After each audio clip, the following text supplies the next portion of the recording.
मथुरा का बांके बिहारी मंदिर देश दुनिया में भक्ति और आस्था का एक अद्वितीय केंद्र माना जाता है। हर दिन हजारों श्रद्धालु यहाँ भगवान के दर्शन करने पहुंचते हैं और त्योहारों के समय तो यह संख्या लाखों तक पहुंच जाती है। लेकिन हाल ही में इस मंदिर को लेकर एक नया विवाद खड़ा हो गया है। मंदिर की व्यवस्था सुधारने के लिए प्रशासन द्वारा ट्रस्ट बनाने की चर्चा जोरों पर है और इसी मुद्दे पर जगत गुरु रामभद्राचार्य ने तीखी प्रतिक्रिया दी है।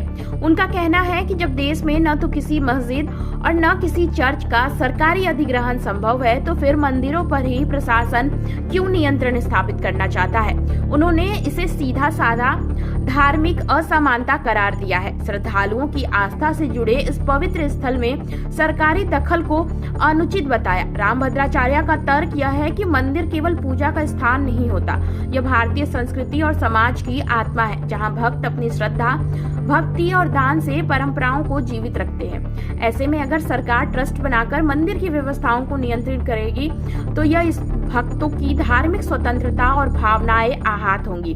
उन्होंने जोर देकर कहा कि मंदिर को उसी तरह स्वतंत्र रखना चाहिए जैसे अन्य धर्मों के पवित्र स्थल हैं, ताकि परंपरा, संस्कृति और जन भावनाएं सुरक्षित रह सके।